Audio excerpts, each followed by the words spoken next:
نحمده ونصلي على رسوله الكريم اما بعد فقد قال الله تبارك وتعالى كما ورد في سورة الجاثية اعوذ بالله من الشيطان الرجيم بسم الله الرحمن الرحيم وإنه لعلم للساعة فلا تمترن بها واتبعوني هذا صراط مستقيم صدق اللہ العظیم رب اشرح لی صدری ویسر لی امری واحلل عقدۃ من لسانی یفقہوا قولی اللہم ربنا الہمنا رشدنا واعذنا من شرور انفسنا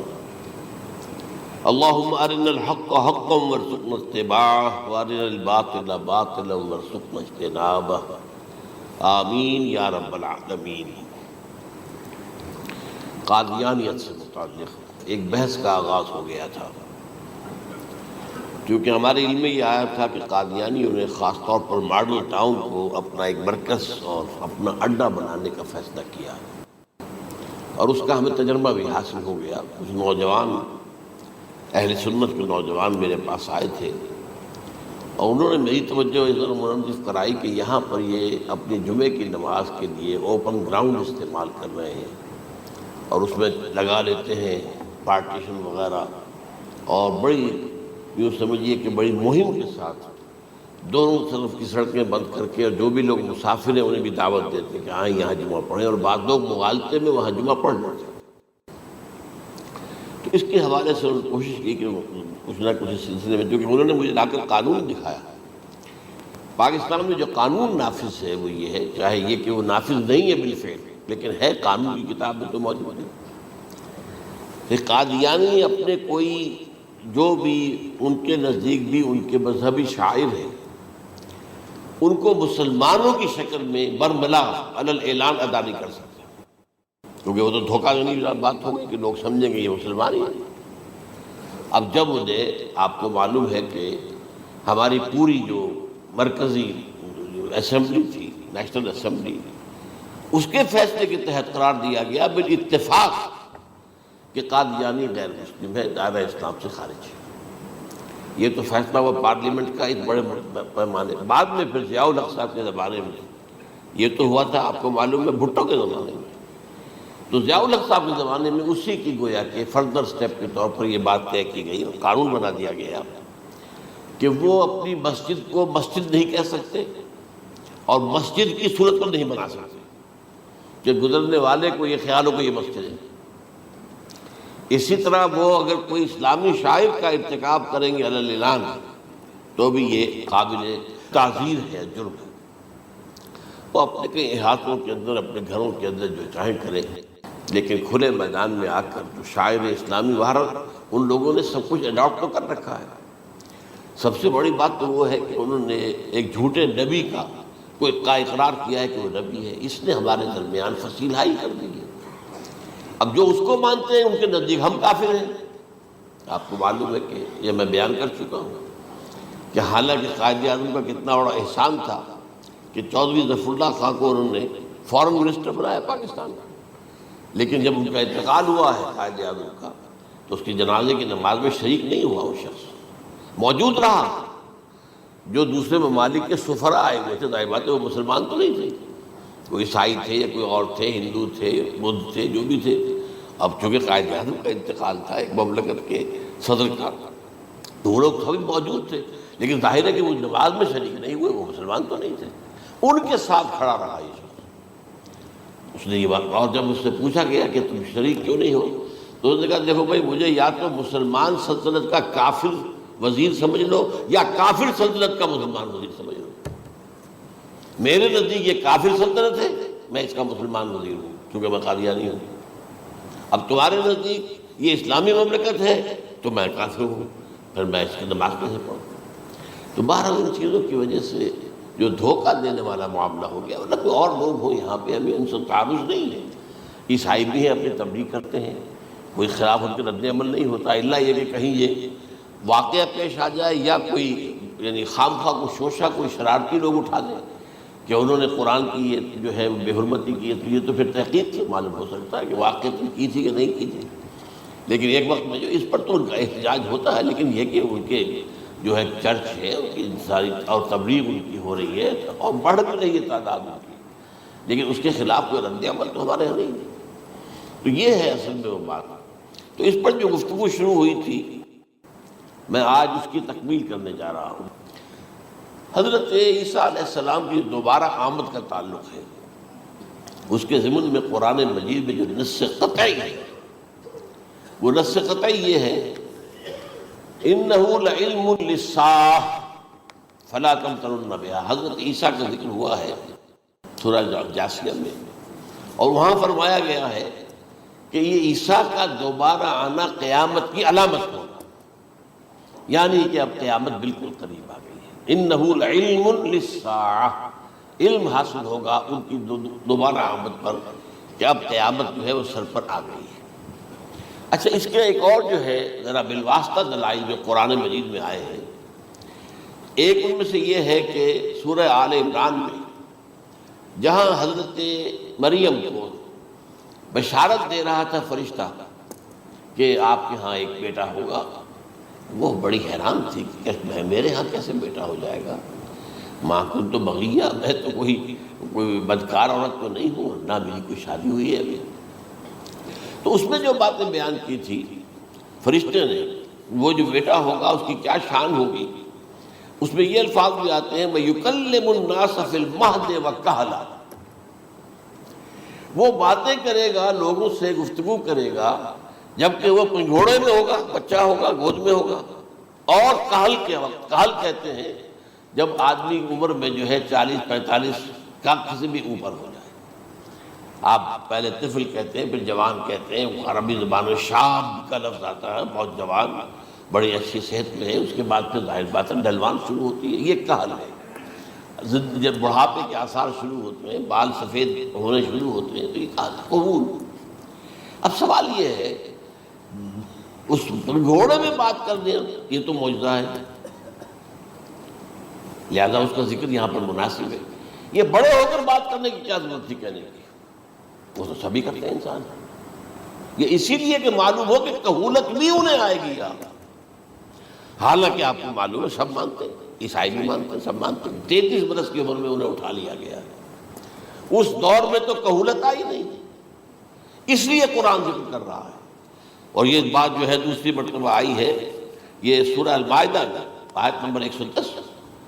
وَتُكَلِّمُ النَّاسَ فِي الْمَهْدِ وَكَهْلًا، صرف یہ ضمیر کا فرق ہے، وَيُكَلِّمُ النَّاسَ فِي الْمَهْدِ وَكَهْلًا، اور وَتُكَلِّمُ النَّاسَ فِي الْمَهْدِ وَكَهْلًا یہ ہے جب قیامت کے دن اللہ تعالیٰ حضرت عیسیٰ سے سوال کریں گے، اے عیسیٰ ابن مریم، کیا تم نے میری اجازت سے اور میری تائید سے یہ معجزے نہیں دکھائے، یہ معجزے نہیں دکھائے، میں نے تم پر یہ فضل نہیں کیا؟ اور یہ گویا کہ بالواسطہ عیسیٰ کے ماننے والوں سے خطاب ہے کہ اللہ تعالیٰ کے کتنے بڑے بڑے احسان ہوئے، اور اسی میں تم بات کرتے تھے لوگوں سے پنگھوڑے کے اندر بھی اور کہولت کی عمر میں بھی، تو یہ کہولت کی عمر کب آئی؟ حضرت عیسیٰ علیہ السلام۔ تو اس کے بغیر تو ممکن ہی نہیں ہے کہ وہ دوبارہ دنیا میں آئیں، پھر ان کے اوپر وہ عمر آئے اور اس عمر کے اندر بھی وہ بات کریں گے۔ تو یہ میرے نزدیک قرآن مجید کے اندر دلائل ہیں اس چیز کے کہ حضرت عیسیٰ علیہ السلام کی دوبارہ جو ہے آمد ہوگی۔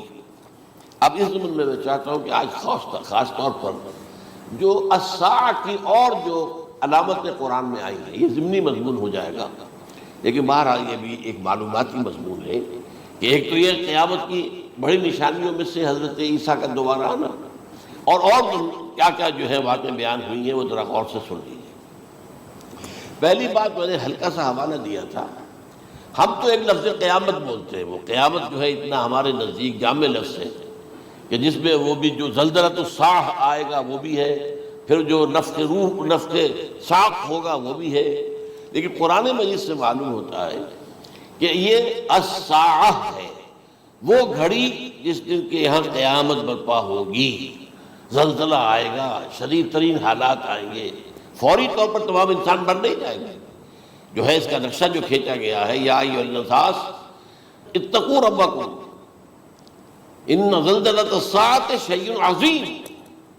یوم ترونها تذہل کل مرضعۃ عما ارضعت وتضع کل ذات حمل حملها وتری الناس سکارى وما هم بسکارى ولیکن عذاب اللہ شدید۔ اے لوگوں ڈرو، اللہ کا تقوی اختیار کرو، اس لیے کہ قیامت کا زلزلہ بہت سخت شے ہے، بہت بھاری شے ہے۔ ان زلزلۃ الساعۃ شیء عظیم، جب پہاڑ چل رہے ہوں گے اور جو ہے انسان جو ہیں گے وہ جس طرح پروانے ہوتے ہیں، پتنگے ہوتے ہیں، ایسے اڑ رہے ہوں گے انسان، اور اس میں یہ بھی حال ہوگا کہ لوگ جو ہے ہر جو دودھ پلانے والی ہے وہ اپنے بچے کو بھول جائے گی۔ ظاہر بات ہے کہ اپنی پڑی ہوئی ہے مصیبت، حالانکہ سب سے زیادہ محبوب ترین شے دنیا میں اس سے اونچی محبت نہیں ہو سکتی جو ماں کو اپنے دودھ پیتے بچے سے ہوتی، انہیں بھول جائے۔ تذہب کل مرضعۃ عما ارضعت،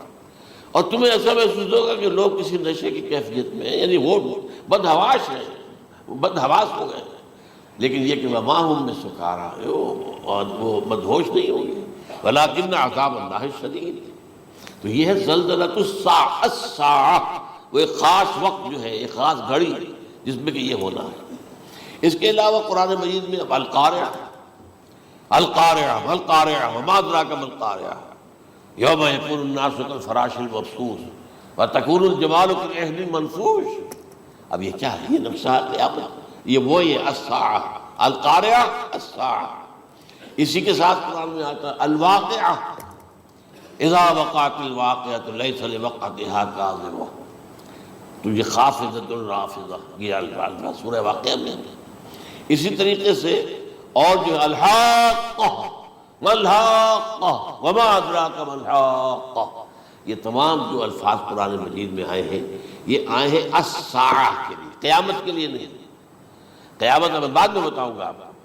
چنانچہ 3 نفخے ہیں جو قرآن سے ثابت، نفخ فی الصور،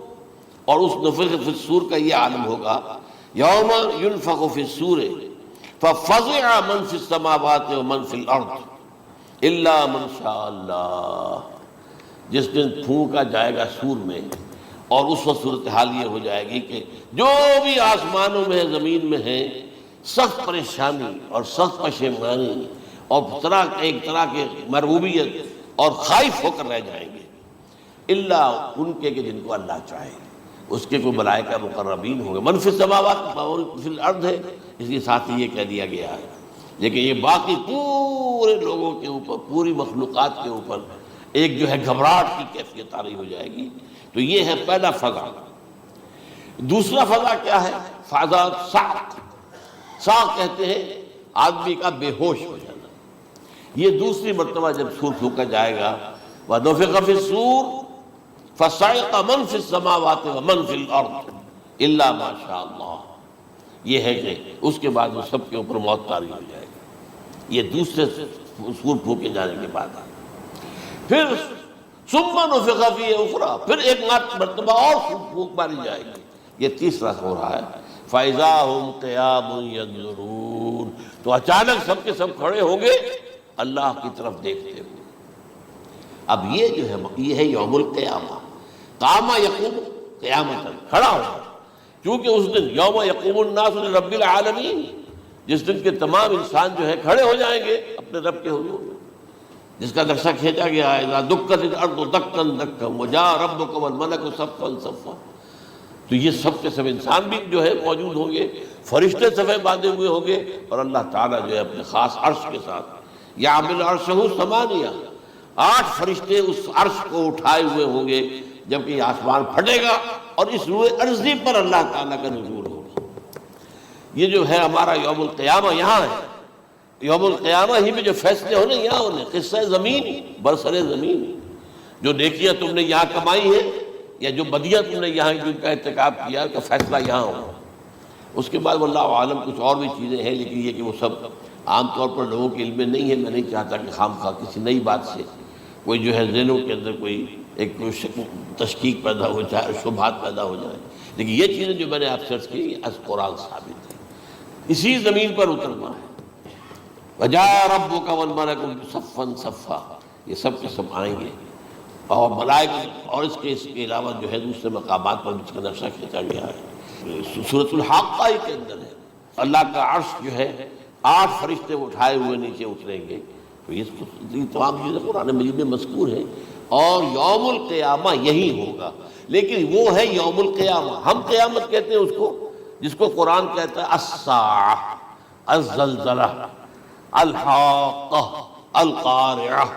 الواقعہ، یہ ہے در حقیقت جو پہلا معاملہ ہے کہ اس کے اندر جو ہے فضا ہو جائے گا۔ اب دیکھیے جو علامات قیامت احادیث میں آئی ہیں وہ میں آج آپ کو سنا رہا ہوں۔ ان کو دو حصوں میں تقسیم کیا جاتا ہے، علامات صغریٰ، علامات کبریٰ۔ چھوٹی نشانیاں جو درجہ بدرجہ درجہ بدرجہ درجہ بدرجہ حاضر سامنے آئیں گے۔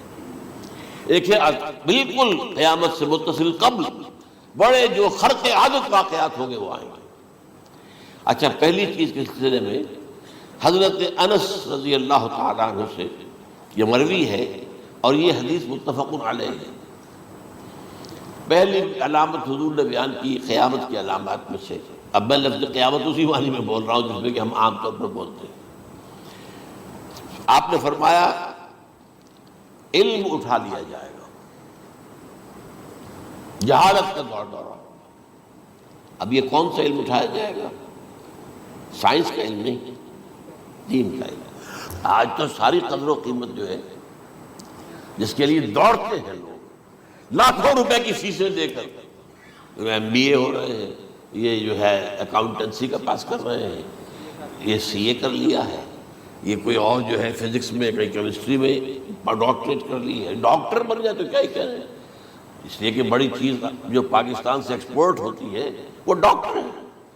جو اتنے بڑے پیمانے پر جو کالج کھلے ہوئے ہیں،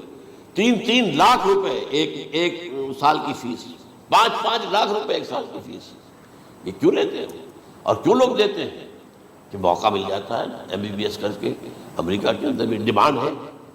ان کے ہاں ڈاکٹر جو ہیں جتنے ہونے چاہیے نہیں ہے،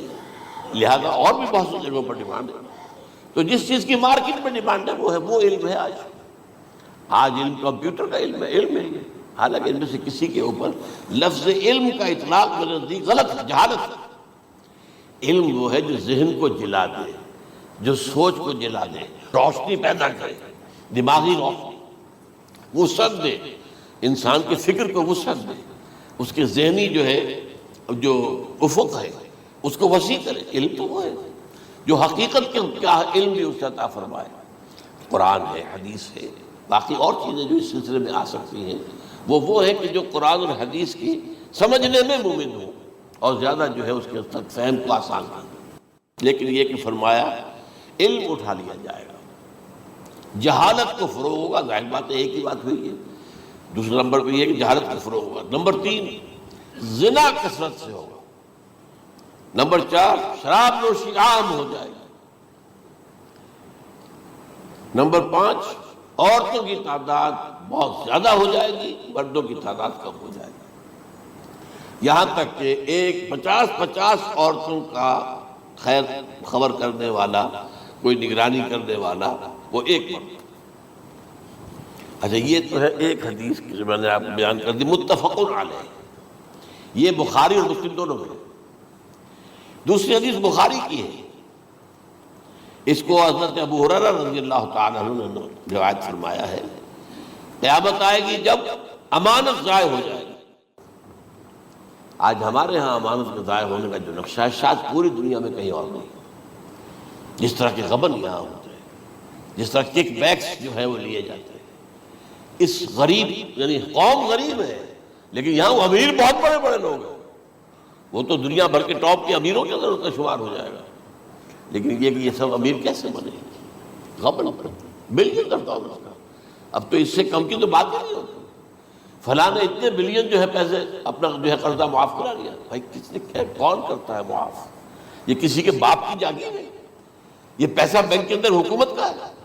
کہ حکومت کو اختیار ہو گیا وہ رائٹ آف کر دے ان کے جو ہے ان کی جائیدادیں کرو ضبط۔ لیکن ہوتا کیا ہے، بینک آفیسر بے ایمان ہے، وہ کہتا تھا 1 کروڑ کا قرضہ لے جاؤ، 10 لاکھ مجھے دے جاؤ، چاہے تم میرے پاس کوئی ڈاکومنٹ جو ہے ایسے نہیں دے سکتے، حالانکہ ہونا چاہیے کہ اتنا بڑا قرضہ لے رہے ہو تو ڈاکومنٹس یہاں پر ہمارے سامنے لاؤ کہ اگر تم نہ دے سکو تو ہم ان ڈاکومنٹس کے ذریعے سے تمہاری جائیداد، تمہاری کوئی جاگیر، تمہاری کوئی اور چیز اس پر قبضہ کریں گے۔ جب وہ وقت آتا دیکھتے تو یہ ڈاکومنٹس ہی فیک ہیں، اللہ اللہ خرچ کیا کرے گا کوئی؟ بینک کا باپ بھی واپس نہیں لے سکتا۔ اور یہ سب کس کی بے ایمانی ہے؟ وہ جو بیٹھا ہوا بینک مینیجر، سارا سودا اس کے ماں باپ میں کہ 1 کروڑ ہے نا، 10 لاکھ مجھے جو 90 تم لے جاؤ، باقی یہ کہ ٹھیک ہے میں تمہارے جو ڈاکومنٹس تم پیش کر رہے اس میں کوئی اعتراض نہیں کرتا، بس جاؤ۔ اور نمبر 2، حکومت نااہلوں کے سپرد ہو جائے گا۔ یہ ہے امام بخاری کی روایت کردہ روایت جو حضرت ابو ہریرہ سے۔ مسلم شریف میں ابو ہریرہ رضی اللہ تعالیٰ عنہ سے ایک اور روایت ہے، مال عام ہو جائے گا یہاں تک کہ زکوٰۃ قبول کرنے والا کوئی نہ ہوگا۔ یہ بات وہ ہے جو آج سعودی عرب اور یو اے ای کے اندر آپ کثرت سے دیکھ سکتے ہیں۔ دولت جو ہے وہ ریل پیل، ابھی تھوڑا سا آیا ہے معاملہ خاص طور پر دبئی میں، کیونکہ وہاں بہت زیادہ کنسٹرکشن ہو رہی تھی، تو پوری دنیا میں آپ کو معلوم ہے کہ جو ریئل اسٹیٹ کہلاتا ہے اس کا حال بہت پتلا ہے، لیکن وہاں کے دولت ریل پیل ہے ہر جگہ پر۔ اور سب سے اہم متفق علیہ روایت، متفق علیہ کیا؟ وہ تو حضرت عمر سے بھی مروی ہے، ابن عمر سے بھی مروی ہے، ابن عباس سے بھی مروی ہے، ابو ہریرہ سے بھی مروی ہے، عبداللہ ابن مسعود سے بھی مروی ہے رضی اللہ تعالیٰ عنہ اجمعین۔ اور یہ وہ حدیث ہے جسے کہا جائے حدیث جبرائیل، جسے ام السنہ بھی کہا گیا۔ اس میں جو آخری سوال کیا حضرت جبرائیل نے حضور سے، چوتھا، پہلا یہ تھا کہ اسلام کیا ہے مجھے بتائیے، ایمان کیا ہے، اس کی حقیقت کیا ہے یہ مجھے بتائیے، تیسرا احسان کیا ہے یہ بتائیے، چوتھا یہ کہ قیامت کے بارے میں بتائیے کب ہوگی۔ حضور نے فرمایا کہ اس کے بارے میں جس سے سوال کیا جا رہا ہے وہ اس سے زیادہ نہیں جانتا جو کہ سوال کر رہا ہے۔ اب اس کے کئی مفہوم ہو سکتے ہیں کہ بہرحال یا تو حضرت، چونکہ بعد میں معلوم ہوا کہ حضور نے پہچانا نہیں کہ یہ جبرائیل ہے، بلکہ جب سوال جواب ہو کر وہ چلا گیا شخص تو اچانک حضور کے ساتھ ذرا ردو ہو ہی لیا، ذرا بلانا اس کو، دوبارہ لانا۔ اب جو دیکھا کہ یہ وجود ہی نہیں اس کا، آسمان نے اس کو چکھ لیا، زمین نے نگل لیا، کیا ہوا ہے؟ پھر آپ نے یہ جبرائیل تھے جو تمہیں تمہارا دین سکھانے آئے تھے جبکہ تم سوال نہیں کر رہے ہو۔ یہ بڑے بیسک کوسچنز ہیں، اس لیے کہ دنیا کے ہمارا نظام اسلام پر ہے، ایمان پر نہیں ہے، اس لیے کہ ایمان کو ویریفائی کر ہی نہیں سکتے۔ کیسے پتا ہوگا اس میں ایمان ہے یا نہیں ہے؟ کوئی آلہ نہیں ہے، کوئی الیکٹروکارڈیوگرام ابھی تک ایسا نہیں ہے، کوئی جو ہے اور جو طریقے چل رہے ہیں وہ تو ان کے ذریعے سے یہ تو نہیں معلوم ہو سکتا ایمان ہے کہ نہیں۔ لہذا یہاں کا سارا نظام اسلام ہے، شہادت اللہ الہ الا اللہ وان محمد رسول اللہ، پھر ایک نظام بنا لیا، وہ اقام الصلاۃ و ایتاء الزکوٰۃ و صوم رمضان و حج البیت۔ اس میں بھی یہ ہے کہ اگر کوئی نماز کو نہیں مانتا تو کافر ہوگا، لیکن نماز پڑھتا نہیں ہے تو کافر نہیں ہے، فاسق ہے، فاجر ہے، گناہ گار ہے، کمزور مسلمان ہے۔ اس طرح زکوٰۃ کا منکر ہو جائے گا تو وہ کافر ہوگا، لیکن زکوٰۃ دے نہیں رہا ہے تو یہ گویا کہ گناہ گاری ہے، کمزوری ہے۔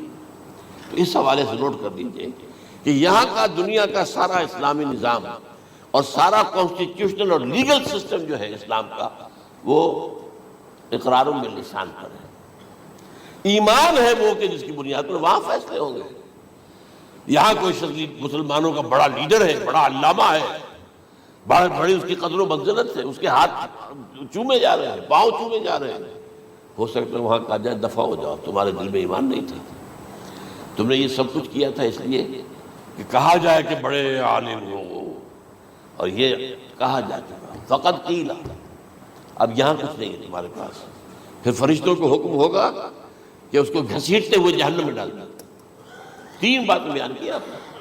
یہی حشر اس کا ہوگا مالدار کا، اللہ پوچھے گا میں نے تمہیں بہت مال دیا، تم نے کیا کیا؟ وہ کچھ گنوانا شروع کرے گا، اللہ فرمائے گا جھوٹ بول رہا ہے، قذب تھا، تم نے یہ خیرات و صدقات اس لیے کیے تھے کہ تمہاری سخاوت کے ڈنکے بج جائے، تعریفیں کی جائے، وہ کی جائے گی، دنیا میں ڈنکا بج گیا، یہاں کچھ نہیں، وہ نیت دل میں کچھ اور تھی تمہارے۔ میں لیس البر ان تولوا وجوہکم والا قرآن مجید کا سبق ہمارا منتخب نصاب کا نمبر 2 بڑی تفصیل سے بیان کیا۔ یہی معاملہ ہوگا اس عالم کا،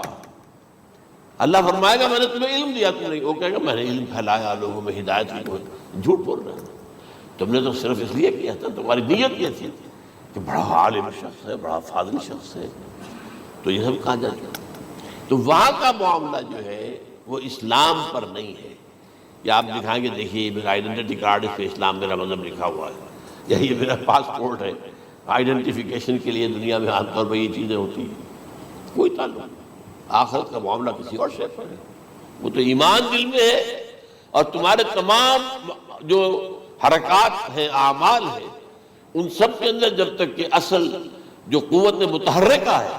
وہ اللہ کی محبت نہ بن جائے، اخلاص للہ وحب اللہ للہ، اور یہ کہ یہ تمام چیزیں جیسا کہ فرمایا، ایک حدیث بڑی پیاری ہے، ایمان کی تکمیل کی علامت کیا ہے؟ فرمایا من احب للہ وابغض للہ ومنع للہ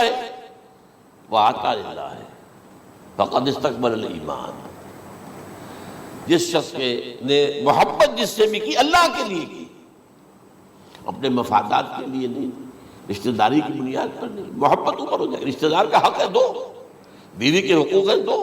لیکن محبت یہ اللہ کے لیے ہو کہ فلاں شخص سے مجھے محبت اللہ کے لیے، اور اگر نفرت رکھی تو اللہ کی وجہ سے رکھی، اس لیے رکھی کہ وہ اللہ کے دین سے دور ہے، وہ اللہ کے راستے پر نہیں آ رہا ہے، وہ فسق و فجور کی جو ہے زندگی کو آ رہا۔ اس میں بھی یہ ہے کہ یہ نہیں ہے تعلق قطع کر لو، تعلق قطع کرو گے تو تبلیغ اور اصلاح کا موقع کہاں رہے گا، لیکن دلی محبت نہیں ہوگی اس سے۔ تو اگر محبت ہے تو اللہ کے لیے، اور نفرت ہے تو اللہ کے لیے، اور کسی کو کچھ دیا ہے تو اس لیے کہ اللہ کا حکم ہے کہ دوں، اور کسی سے کچھ روکا ہے تو اس لیے کہ اللہ کا حکم ہے کہ روکوں، اس کو نہیں دینا۔ فقد استکمل الایمان، تو اس شخص نے ایمان کی تکمیل کر لی۔ یہ ہے اصل جو ڈیسائیڈنگ فیکٹر ہے، وہ یہ ہے۔ اور اس ایمان کی پہلی علامت کیا ہے؟ کیسے معلوم ہو میرے اندر ایمان ہے؟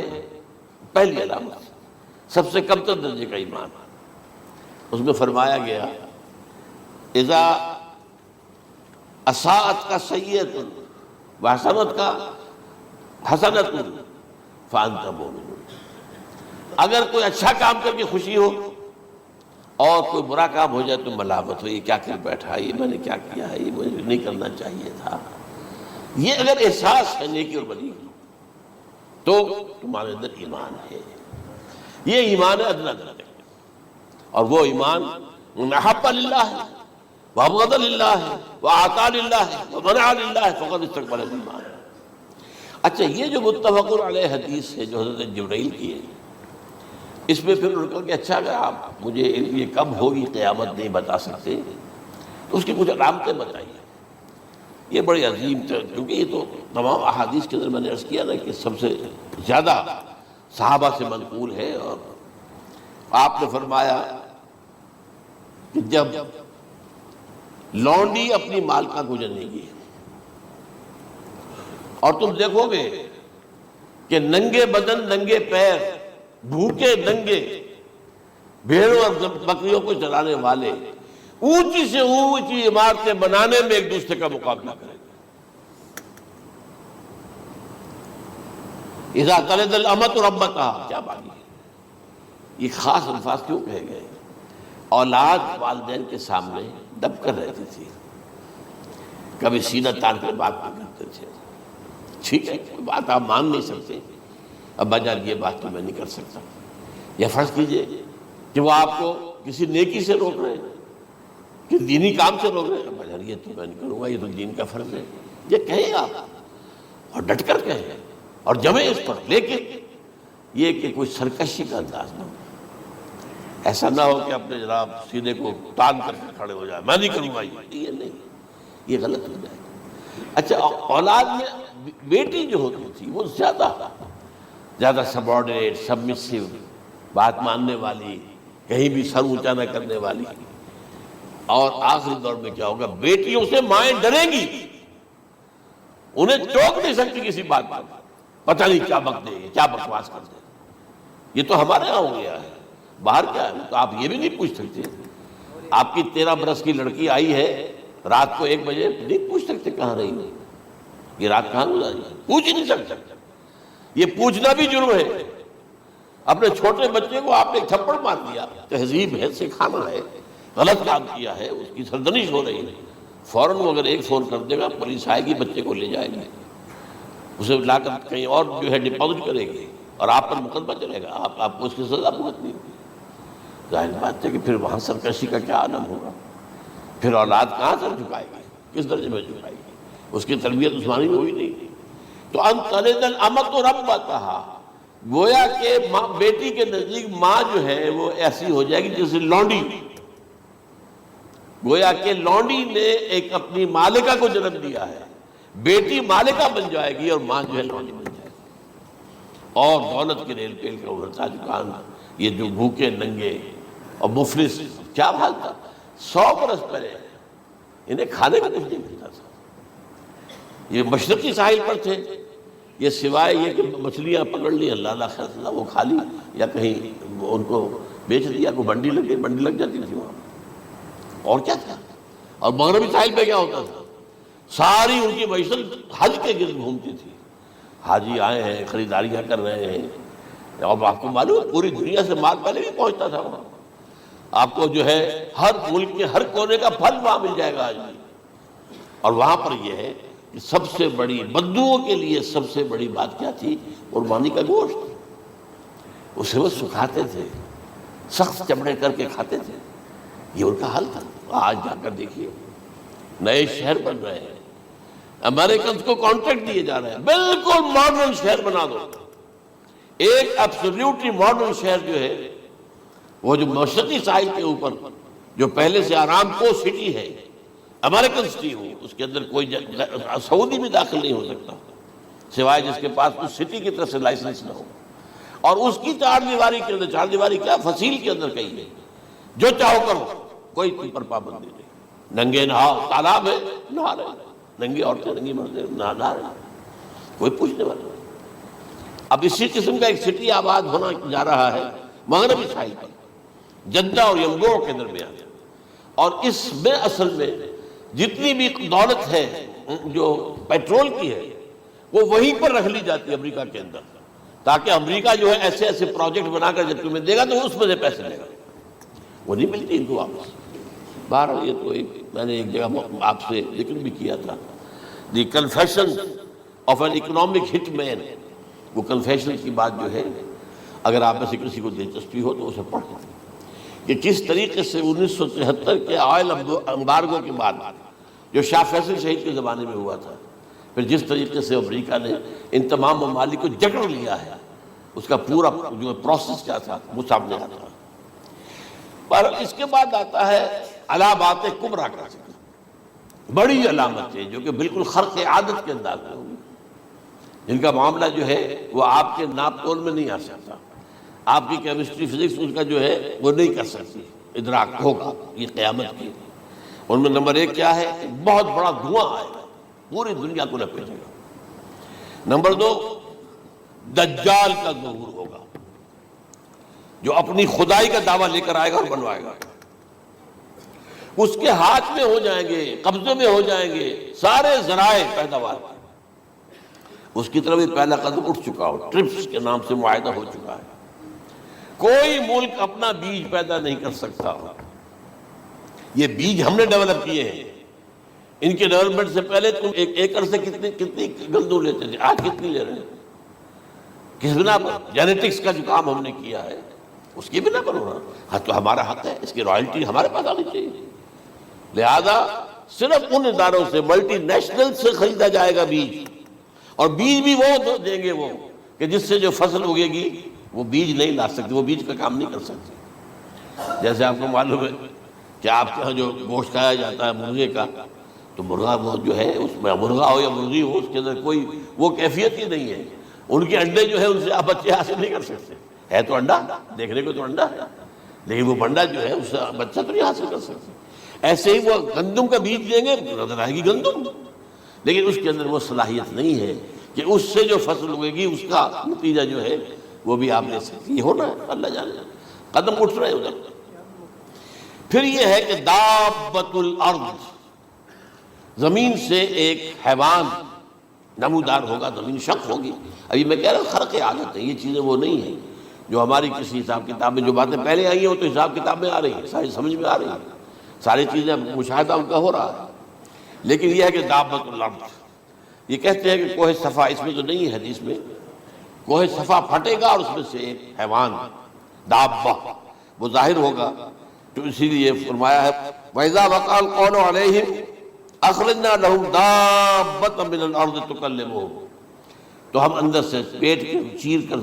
زمین کے پیٹ کو ایک حیوان کو برآمد کریں گے جو انسانوں سے بات کرے گا، گفتگو کرے گا۔ نمبر 4 طلوع الشمس من المغرب، یہ بھی خرق عادت، سورج تو طلوع ہوتا ہے مشرق سے، غروب ہوتا ہے مغرب میں، لیکن اس وقت معاملہ الٹا ہو جائے، یعنی جو کائنات کے اندر جو گڑبڑ ہوگی کچھ سمجھ میں بات آتی ہے کہ یہ معاملہ جو ہے یہ تو اس پورے سولر سسٹم کو اگر بدل دیتے ہیں تو مشرق مغرب ہو جانا، مغرب مشرق ہو جانا، یہ سمجھ میں آنے والی بات ہے۔ اس کے بعد ہے عیسیٰ ابن مریم کا نزول، جس کے بارے میں آج میں نے گفتگو کی ہے تفصیل سے۔ یہ نزول ہونا ہے، یہ علامات قیامت میں سے حضور نے بیان فرمایا ہے، اور قرآن مجید کی جو اصطلاحات ہیں اس کے حوالے سے میں نص قطعی جو ہے وہ میں آپ کے سامنے رکھ چکا ہوں۔ پھر یاجوج ماجوج کا ایک معاملہ ہے، یہ میں ابھی اس وقت زیادہ اس پر بات نہیں کر سکتا۔ حضرت عیسیٰ علیہ السلام کے نزول کے بعد 2 کام ہوں گے، یہودیوں کا قلع قمع ختم، تمام یہودی، ایک کام تو یہ ہونا ہے، اور نمبر 2 عیسائیت کا ختم ہو جانا۔ عیسائیت کی نفی کر دیں گے، بھائی تم مجھے خدا کا بیٹا بنائے بیٹھے ہو، میں تم خدا کا بیٹا نہیں ہوں، میں تو اس کا بندہ ہوں، رسول ہوں، میں نے تم سے کب کہا تھا کہ مجھے خدا کا بیٹا بناؤ۔ نمبر 2 یہ کہ وہ خنزیر کو قتل کر دیں گے، یعنی یہ تم نے خنزیر کب سے کھانا شروع کر دیا؟ میں تو تم کو نکاح اجازت دے کر گیا تھا، یہ تو شریعت موسوی میں حرام تھا، اور میں کہہ کر گیا تھا کہ یہی شریعت تم پر لاگو رہے گی، ہاؤ کم تم نے کیسے کی؟ آج بھی بہت سے رومن کیتھولکس جو ہے وہ سور نہیں کھاتے، وہ اس میں ہے ان کے اندر کچھ نہ کچھ بات جو ہے جو حضرت عیسیٰ کی تعلیمات کا کچھ اثر ان کے ہاں ہے۔ میں تو ایک مرتبہ، یہ 1971 کی بات ہے، 4-5 دن کے لیے برسلز میں رکا تھا، اس لیے کہ وہاں مجھے ایک صاحب نے خط لکھا تھا کہ وہاں ایک نوجوان ہے، ابھی اس ایمان لایا ہے، اور اس کے کچھ مسائل ہیں، ہم کوشش کر رہے ہیں ان کے مسائل حل کریں، آپ بھی جا رہے ہیں۔ میں انگلینڈ جا رہا تھا تو واپسی پر آپ ان کے یہاں چند دن ٹھہرے، میں حیران ہوا۔ ویسے اس نے مجھے اپنے گھر ٹھہرایا نہیں، اس لیے کہ ماں باپ تو اس کے کرسچن تھے، اور پولیس کا چیف آفیسر اس کا باپ تھا، چیف آف پولیس فورس۔ اس نے مجھ سے ایک دن کھانے پہ بلایا، میں سے ہوٹل میں ٹھہرایا مجھے، اس نے کہا آپ اطمینان سے یہاں کھانا کھائیں، اس گھر میں نہ آج تک کوئی شراب کی بوند آئی ہے اور نہ ہی کوئی بوٹی آئی ہے سور کی۔ رومن کیتھولکس، اب اکلوتا بیٹا تھا عبدالعزیز، جس نے بعد میں نام رکھا، وان کینٹر اس کا نام تھا جو کہ اوریجنل تھا، پھر اس نے نام رکھا عبدالعزیز وان کینٹر، پرانا نام بھی بحال رکھا۔ نہایت خوبصورت، 28 سال کی عمر تھی، اور اس وقت میں نے دیکھا تھا کہ اس کی فقہی معلومات جو ہے میری معلومات سے 10 گنا زیادہ۔ اس کی وجہ کیا ہے؟ وہ گیا تھا موراکو میں ایز اے ٹیچر، ملازمت کرنے، پیسہ کمانے، وہاں وہ مسلمانوں سے اس کا ہوا رفع ضبط ہوا، اسلام کی تعلیمات سامنے آئی، اسلام لے آیا ہے، اب اکلوتا بیٹا ہے، اب ماں باپ جو ہے کرسچن کیتھولکس۔ جب وہاں سے واپس آیا تو پھر کہتے ہیں کہ ہمارے درمیان ایک معاہدہ ہے، وی آر لیونگ ٹوگیدر، لیکن یہ معاہدہ ہے ہم مذہب پہ بات نہیں کریں گے، بس باقی جو بھی ہے وہ ساتھ رہ رہے ہیں۔ لیکن میں حیران ہوا، مجھے معلوم نہیں تھا۔ اچھا، اس کے بعد اس نے جب اسلام کا فیصلہ کیا تو اس کے سامنے سوال آیا کون سی فقہ اختیار کروں؟ تو اس نے بڑی جو ہے تھورو اسٹڈی کی ہے، تمام فقہوں کی کمپیریٹو اسٹڈی، ان کو کرنے کے بعد پھر فائنل فیصلہ اس کا یہ تھا کہ حنبلی فقہ میں اختیار کروں گا۔ 4 فقہوں میں سب سے لیٹسٹ حنبلی ہے، یعنی حنفی نمبر 1، پھر مالکی نمبر 2، پھر اس کے بعد شافعی نمبر 3، پھر یہ امام احمد ابن حنبل ہے۔ اور امام احمد ابن حنبل کے زمانے تک احادیث بہت بڑے پیمانے پر جمع ہو چکی تھی، جبکہ ابھی حضرت امام ابو حنیفہ کے زمانے میں کوئی اتنا زیادہ جو ہے حدیث کا ابھی ذخیرہ نہیں بنا تھا۔ اسی پر لوگ حیران ہوتے ہیں کہ زیادہ حدیث امام ابو حنیفہ کے علم میں نہیں تھی، لیکن مجال ہے کہ ان کا کوئی فتویٰ جو ہے کتاب و حدیث کے، کتاب اور سنت کے خلاف ہے۔ اگرچہ انہوں نے صاحب کہا کہ اگر تم پاؤ کوئی ایسی سچی حدیث، پختہ حدیث جو میری کسی رائے کے خلاف ہو تو میری رائے کو دیوار پر دے مارنا اور اس صحیح حدیث کی پیروی کرنا۔ لیکن ویسے اس کے بعد یہ کمال یہ ہے کہ بہت ہی کوئی شاذ معاملہ ہے کہ جس میں ان کا کوئی فتویٰ وہ کتاب و سنت کے منافی ہو یا سنت کے منافی ہو۔ کتاب کا تو سوال پیدا نہیں ہوتا، کتاب تو ساری ان کے سامنے موجود تھی۔ اس کے بعد یہ ہے کہ یاجوج ماجوج، جس میں بتا رہا تھا آپ کو کہ جب عیسائیت بھی ختم ہو گئی، یہود ویسے ختم ہو گئے، استیصال ہو گیا، جڑ کٹ گئی، اب عیسائیت گویا کہ اسلام میں ضم ہو گئی، عیسائیت مذہب ختم، یہودی خود ختم، اب یہ طاقت کتنی ہو جائے گی؟ تقریباً 2/3 دنیا آ گئی، تمام اب عیسائی 2 ارب کے قریب ہیں، 1 ارب 90 کروڑ ہو گئے، مسلمان بھی 1 کروڑ 50-60 لاکھ ہیں، دونوں کو جوڑ لیجیے کتنے ہو گئے؟ 6 ارب کل آبادی ہے۔ لیکن اس کے بعد آتا ہے یاجوج ماجوج کا خروج۔ یہ یاجوج ماجوج میرے نزدیک چائنا اور رشیا ہے، ان کی مجموعی طاقت اتنی ہوگی، اور یہ اس طرح آئیں گے ہر اونچائی پر سے اترتے ہوئے، پھسلتے ہوئے، جیسے 1962 میں جب وار ہوئی تھی بٹوین چائنا اینڈ انڈیا 1962 میں، تو وہ اس وقت شب جو آج بھی اخبارات میں پڑھتا تھا تو یاد، waves after waves of Chinese soldiers were coming down the slopes of Himalayas۔ یہ تو وہ ہے نا جن کی تعداد کا تو حساب نہیں ہے، اور رشیا اور یہ مل کر جو ہے، میرا اندازہ یہ ہے کہ جب پہلے ملحمۃ العظمیٰ ہوگی وہ عیسائیوں اور مسلمانوں کے درمیان، اس وقت یہ دونوں پاورز نیوٹرل رہے گی، لیکن غالباً یہ بات طے کر لیں گی کہ ویپنز آف ورلڈ جو ہے ماس ڈسٹرکشن، یہ استعمال مت کرنا، اگر یہ ویپنز آف ماس ڈسٹرکشن استعمال کرو گے تو ہم میدان میں آ جائیں گے۔ اس میں وہ جنگ جب ہو چکے گی، پھر حضرت عیسیٰ کو فتح حاصل ہو جائے گی، اور پھر یہ کہ یہودیت ختم ہو جائے گی، عیسائیت بطور مذہب ختم ہو کر اسلام میں ضم ہو جائے گا، پھر وہ 40 برس کا عہد حکومت ہے حضرت عیسیٰ علیہ السلام۔ لیکن جب یہ فتح ہو جائے گی ان پر، اب یاجوج ماجوج آئیں گے، اور اتنی تعداد میں آئیں گے کہ بحیرہ طبریہ جو ہے اس کا سارا پانی پی جائے گا۔ یہ تو اگر آپ کو کبھی اندازہ ہو یا کوئی آپ جانیں ان لوگوں کو جو ان چینیوں سے واقف ہیں، وہ کہتے ہیں زمین پر ہلتی ہوئی کوئی چیزوں سے وہ چھوڑی چھوڑے کھا جائے گا، جہاں وہ جاتے ہیں ایز اے لیبرر، وہاں کے جو سارے کتے ہیں ختم، ساری بلیاں ختم، ہر شے وہ جو سانپ کھاتے ہیں، ہر چیز کھاتے ہیں، اور یہ تمام ایسٹرن کنٹریز کے اندر ہوتا ہے، بڑی ڈیلیشس ڈشز ہیں یہ سانپ وغیرہ وغیرہ، اور یہ جس طرح کھا جائے، پانی پیا ایک قطرہ نہیں رہے گا اس پر۔ تو پھر جو ہے اللہ تعالیٰ اس وقت جو ہے اس میں ایک ایسی بیماری پیدا کرے گا، یہ سب مر جائے گا، یہ معجزے سے ہوگا، یعنی ان کے اوپر فتح جو ہے وہ عام لڑائی کے ذریعے سے نہیں ہوگی، بلکہ اس کے اوپر فتح جو ہوگی وہ اللہ تعالیٰ سے معجزہ، ایک بیماری پیدا ہوگی، سب مر جائے گا، اور اس کے بعد اللہ تعالیٰ ایسے پرندے بھیجے گا